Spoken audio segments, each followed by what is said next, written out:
오늘부터는요, 마음을 고쳐 암을 고치는 EFT라는 제목으로 EFT로 암을 치유하는 방법에 대해서, 고치는 방법에 대해서 설명드리도록 하겠습니다.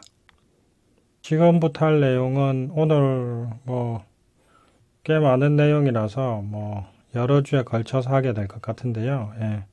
암을 고치는 방법이기도 하고 어떻게 보면 암을 예방하는 방법이기도 하니까 암 치료에 관심 있는 분들은 지금 하는 제 방송을 들으시면 도움이 많이 될 겁니다.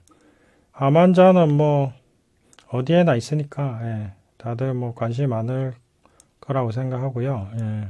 가족 중에 있을 수도 있고 본인이 암 환자일 수도 있고 암에 대해서 적지 않은 연구와 경험이 있는데 그것들을 제가 정리해가지고 5분의 기적 EFT 개정판 534쪽에 그 내용을 넣었거든요. 그래서 5분의 기적 EFT 개정판 534쪽에 나오는 내용을 바탕으로 읽으면서 제 설명을 드리도록 하겠습니다.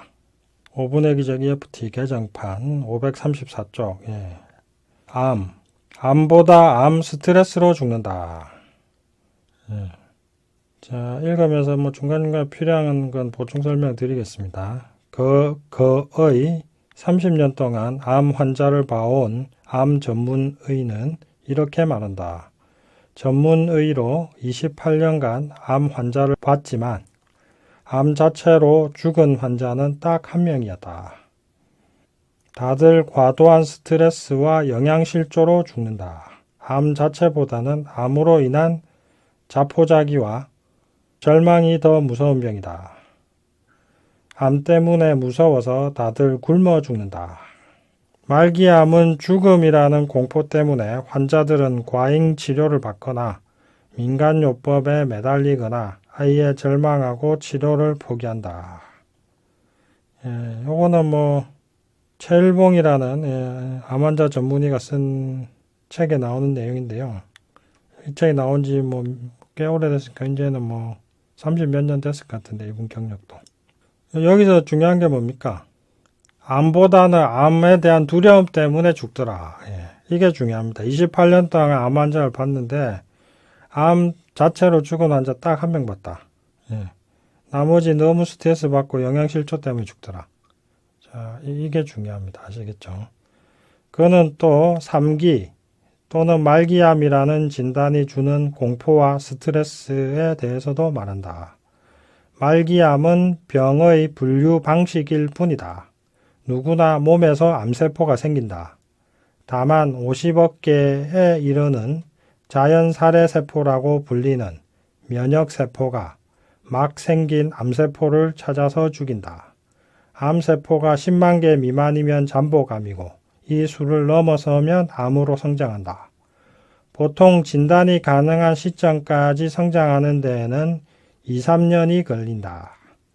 3기 암이라고 해도 60조 개인 전신세포에서 암세포의 수는 10억 개이며 무게는 겨우 1g이다. 보통 증상이 생겨서 병원에 갈 때에는 10g인 경우가 많다. 곧 겨우 이 1g에서 10g 때문에 다들 좌절하는 것이다. 그리고 또 이렇게 말한다. 암 환자 63%가 영양실조 증상을 보인다는 발표가 있다. 암 진단을 받아서 입맛 떨어진다고 더 안 먹고 이러다 보면 영양실조로 인한 체중 감소가 직접적인 원인이 되어 사망한다. 자, 이것도 중요합니다. 암 때문에 죽는 게 아니라 암 스트레스로 밥 먹고 스트레스 받다가 결국 굶어 죽는 거죠, 이게. 못 먹어서. 못 먹는 건지 안 먹는 건지. 곧 상당수의 암 환자는 암이 아니라 암에 대한 공포와 좌절로 영양실조에 걸려 죽는다는 것이다. 이런 일이 한국에만 있는 일일까? 1974년에 미국 테네시주 내슈빌에서 소화기 암 전문의 클립턴 매도우는 샘 론드라는 70대 노인의 식도암을 수술했다. 하지만 얼마 뒤에 다시 증상이 나타났다. 매도우는 식도암이 재발했으며 상태는 심각하다고 진단했다. 그는 당연히 몇 주 뒤에 사망했다. 근데 우연히 매도우는 론드를 부검하게 되었고 결과는 충격이었다. 그는 간과 폐에 미세한 암세포가 있었지만 목숨에 지장을 줄 정도는 전혀 아니었고 게다가 결정적인 사망의 원인이었던 식도에는 암이 아예 없었다. 그런데 그는 도대체 왜 죽었을까? 이에 대해 그는 30년 뒤 이렇게 말한다. 그 당시에 식도암의 사망률은 100%였어요. 전혀 생존 가능성이 없었죠. 그래서 나도 환자도 주변 사람들도 모두 그렇게 믿고 있었어요. 결국 론드에게는 암이라는 믿음이 실제 암보다 더 치명적이었던 셈이다.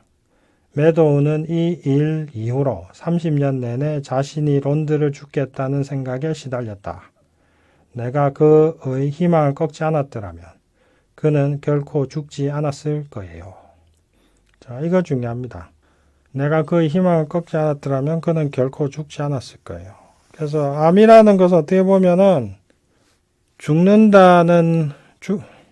암은 죽는 병이라는 어마어마한 공포와 좌절감 때문에 죽게 되는 병이다 라고 말할 수도 있습니다. 또 1950년 미국에 라이트라는 남자 환자가 있었다. 그는 림프절의 악성 종양을 가지고 있었는데 일반적인 치료법은 다 해보았지만 차도가 없었고 상태가 너무 심각해서 더 이상 얼마 살지 못할 것 같았다.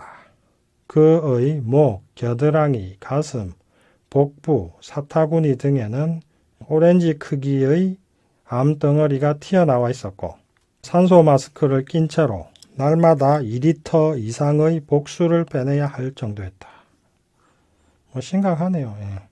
목, 겨드랑이, 가슴, 복부 그러니까 온몸 여기저기에 오렌지 같은 게 암이 퍽퍽퍽 튀어나와가지고 무슨 보기에도 흉측한 상태네. 그죠? 그럼에도 그의 생존 의지는 대단했다. 크레비오젠이라는 획기적인 새 항암제가 개발되었다는 소문을 듣고 의사에게 간청했다. 처음에 담당 의사는 그의 요청을 거절했다. 그 약은 최소한 3개월 이상의 기대 수명을 가진 환자에게만 실험하고 있었기 때문이었다. 하지만 그의 끈질긴 요청에 마지못해 금요일에 이 약을 주사했지만 이 환자가 주말을 넘기지 못하리라고 생각하면서 퇴근했다. 그런데 다음 주 월요일에 놀랍게도 라이트가 병상에서 일어나 걸어다니고 있는 것이 아닌가. 그뿐만 아니라 환자의 종양도 마치 난로 위에 놓인 눈덩어리처럼 반 이하로 줄어버렸는데 이것은 가장 강한 엑스선으로도 불가능한 강력한 효과였다. 엑스선이라는 게 결국 어떻게 보면 세포를 구워버리는 거거든요. 예. 살이 타요, 실제로 엑스선 쪼이면. 그러니까 엑스선을 엄청 강하게 해가지고 팍 세포를 구워도 이렇게 반으로 하기는 힘들다 이거죠. 예. 결국 너무 강하게 할 수도 없죠. 왜냐면 너무 강하게 하면 사람이 죽으니까. 그러니까 할 수 있는 허용 한계가 이제 있는데, 예. 게다가 라이트는 10일 만에 퇴원했고, 10일 만에. 의사의 진단으로도 암이 깨끗이 나아버렸고, 퇴원할 때는 스스로 자가용 비행기를 운전해서 갈 정도로 원기를 회복했다. 그렇게 2달을 건강하게 살다가 크레비오젠이 림프절 암에 아무런 효과가 없다는 기사가 신문에 실리기 시작했고 너무나 완고하게 과학적이고 합리적인 사고를 가진 라이트는 이를 보면서 증상이 재발해버렸다. 암은 전처럼 다시 심각해졌고 이에 담당 의사는 고민 끝에 플라시보 효과를 쓰기로 결정했다. 의사는 라이트에게 새로 개발되어 2배 이상으로 강력한 새 크레비오젠을 주사하겠다고 말하면서 사실은 증류수를 주사했다. 이번에도 결과는 극적이었다. 종양이 녹아내리고 복수도 사라졌다. 그는 이후에 2달 동안 아무 증세가 없이 잘 살았는데 어느 날 미국 의사협회가 크레비오젠이 암에 아무런 효과가 없음이 최종적으로 밝혀졌다고 발표했다. 이를 접한 라이트는 바로 암이 재발했고 이틀 후에 죽었다. 완전히 무슨 드라마 장면보다 더 드라마틱하네요. 이 사례는 극적인 만큼 너무나 유명해서 여러 책에서 흔히 인용되고 있다. 이 사례는 제가 심신학 관련 책을 정말 수백 건을 봤는데 거기에 제일 많이 나오는 사례가 이 라이트의 암의 치료 재발 사례입니다. 그만큼 암과 마음이 어떤 관련이 있는지, 믿음과, 낫는다는 믿음과 죽는다는 믿음이 암에 어떤 영향을 주는지 그냥 눈으로 바로 보여주는 극적인 사례라서 많이 인용되고 있죠. 자, 나는 개인 상담과 집단 상담을 통해 적어도 300명 이상의 암 환자를 만나서 심층 면담을 했다. 그들의 암 종류와 병기는 다양했다. 병기로는 1기에서 4기까지, 또 종류별로는 위암, 간암, 담도암, 폐암, 갑상선암, 뇌암, 후두암 등이었다. 그들은 병기나 암 종류에 상관없이 다들 심각한 심리적 문제를 갖고 있었다. 만약에 암이 없다면 그들은 그냥 심각한 우울증, 불안장애, 공황장애, 정신분열증 환자라고 할 수 있었다. 당연히 이런 심리 상태는 그들의 암에 엄청난 영향을 주고 있었다. 이런 스트레스 때문에 암 환자 중에서는 암으로 죽기 전에 자살로 먼저 생을 마감하는 경우도 종종 있다는 것도 알게 되었다. 그래서 암 치료에서는 암 치료 자체보다 암 환자의 마음을 치료한 것이 더 중요할 수가 있고, 이런 상황에 EFT가 엄청난 도움이 된다. 실제로 아주대학교 병원 암센터와 경희대학교 한방병원에서도 EFT를 암 환자들에게 쓰고 있다. 여기 이제 제 얘기를 적었는데, 저도 암 환자 임상을 오래 했으니까 수백 명은 본 것 같아요. 본 것 같은데, 심리적 상처가 없는 암 환자는 본 적이 없습니다. 게다가 그 심리적 상처 수준이 보통 사람하고 비교해서도 훨씬 심각했습니다. 암이 없다면 그냥 심각한 심리질환을 겪고 있는 환자들이었습니다.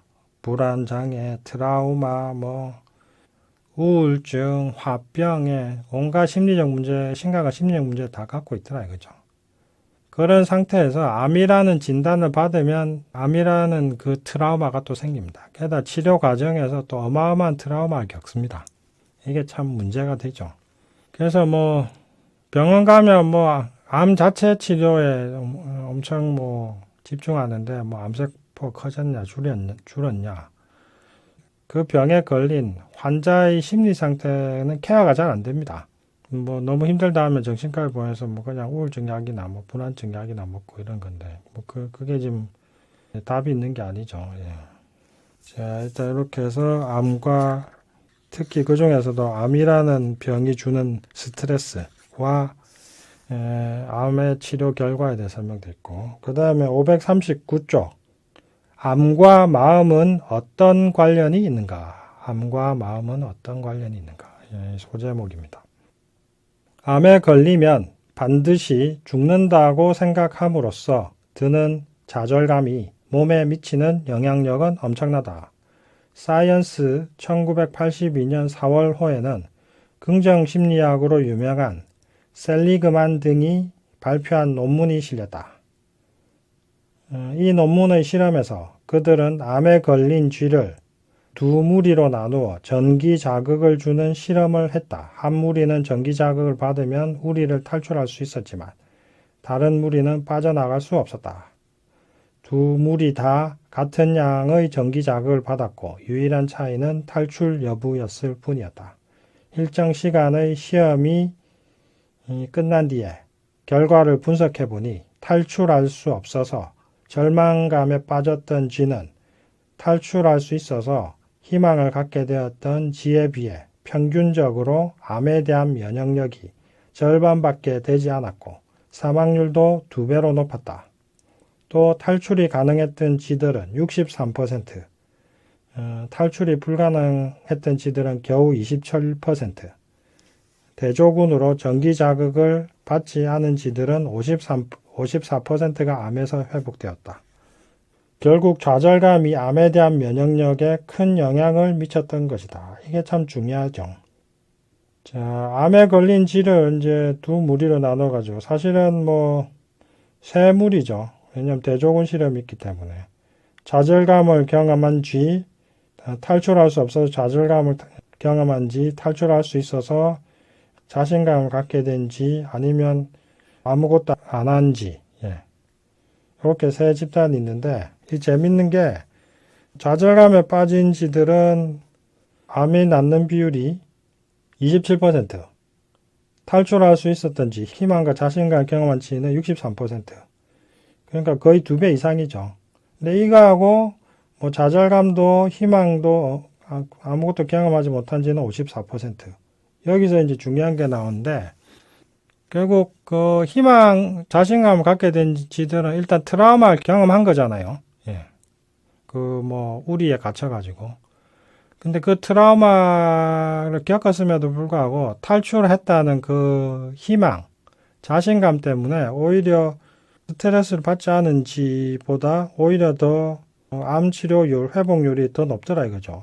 좀 전에 얘기한 그 아무 좌절도 희망도 경험하지 않았던 쥐는 54%인데 희망을 경험한 탈출한 쥐들은 63%. 예, 한 7% 차이 나죠. 예. 물론 7%면 뭐 엄청 큰 차이는 아닌데 하여튼 의미가 있는 게 상처를 받는 것보다 상처를 극복하는 게 더 건강에 유익하다. 이런 뭐 가설도 하나 세워볼 수 있죠. 우리는 뭐 상처를 안 받아야 된다 이런 얘기 하는데 상처를 치유가 된다면 엄청난 회복력이 상처가 심리적 상처, 트라우마가 치유가 되면 엄청난 치유 효과가 생긴다. 이렇게도 얘기할 수 있겠죠. 좌절과 관련해서 한 가지 더 말해보자. 2007년 12월 기름 유출 사고로 피해를 입은 태안의 한 마을에서 사고 이후 암 환자가 크게 늘었다. 원유 유출 사고 아시죠? 태안. 사고 이후 2010년 10월 18일 현재까지 이 마을에서 모두 15명의 암 환자가 발생했다. 330여 가구에 겨우 630여 명이 살고 있는 이 마을에서 10명이 넘는 암 환자가 발생한 것이다. 630명 살고 있는데 10명이면 63분의 1, 거의 2%에 육박하네요. 63분의 1이면 1.8% 정도 되겠네요. 그러면 100명 중에 한 1.5명 정도는 암이 있다는 거죠. 이게 어마어마하죠, 이게. 이에 관해 최장렬 파도리 어촌계장은 이렇게 걱정했다. 기름 유출 사고 이전에는 6, 70대 고령자 중 해마다 2~3명가량이 암에 걸리는 정도였는데 사고 이후 크게 늘었다. 40에서 50대 젊은 주민들 사이에서도 암 환자가 나오고 있어 더욱 심각하다. 이게 신문에 난 겁니다, 이게. 태안 기름 유출 마을 2년 새 암 환자 급증 왜 이런 그 제목으로 나온 건데 이게 신문에만 나온 게 아니라 TV에도 나오고 그 당시에 이제 뭐 암 환자 는다고 뉴스가 크게 났었어요, 이것도. 상황이 이 지경에 이르자 이 지역 국회의원이 그때 이 지역 국회의원 변웅전 의원이었던 것 같아요. 2011년 국가 예산으로 태안에 암검진센터를 세우려 한다는 보도까지 나왔다. 보도에서는 태안 주민들이 원유 제거 작업을 하느라고 원유에 많이 노출되어서 그렇다고 추측했지만 나는 좌절감이 원인이라고 생각한다. 방송에서 몇 번 보도된 태안 주민들의 생활은 한마디로 좌절 그 자체였다. 매달 몇백만 원씩 남부럽지 않던 소득을 안겨주던 어장과 갯벌이 황폐화되고 더불어 관광객도 다 끊어져 지역 경제 자체가 완전히 파탄나면서 암이 아니라 자살로 목숨을 끊는 사람도 여럿 나오고 있었다. 어쩌면 그들의 암은 그들이 극복할 수 없는 상황에 대한 또 다른 형태의 자살, 생물학적, 심리적 자살이라고 할 수도 있을 것이다. 이 재난과 관련해서 이제 재난을 겪고 나서 암 생기는 거, 이 실제로 엄청 많습니다. 저기 미국에서는 9.11 테러로 세계 무역센터 빌딩 무너졌잖아요. 거기서 먼지 다 뒤집어 쓰고 나오다가 사진 찍힌 흑인 여성이 있는데, 그 사진 보시면은 여기 애청자 여러분들, 이거 그때 많이 봤던 사진인데 이럴 건데, 정장 입고서 머리에, 온몸에 먼지를 다 뒤집어 쓰고서 정장을 입은 채로 정신없이 뛰쳐나오다가 사진 찍힌 흑인 여성 사진이 있습니다. 기억나는 분들 있을 겁니다. 그 여성도 암으로 죽었습니다. 몇 년 뒤에. 그래서 9.11 사태 겪고 나서 암으로 죽은 사람도 상당수 있습니다. 그 전까지 건강하던 사람들이. 그래서 그 흑인 여성이 암으로 죽으면서 이제 또 그게 기사가 났었는데, 실제로 그러면 9.11 테러 생존자들이 암으로 많이 죽었냐. 그래서 실제로 조사해보니까 많이 죽었다 이거죠. 그 통계까지 제가 조사해 놓은 것까지 봤었는데, 사실 여기 이제 암에 대해서 이만큼 써놨는데, 이게 이제 몇십 쪽 되는 내용인데, 제가 연구한 거의 일부분만 여기 넣어놨습니다. 이 책이 워낙 방대해가지고 지금 거의 680쪽, 700쪽에 이르는데, 그래서 이제 더 이상 자세하게 넣을 수는 없어가지고 그 정도 넣었는데,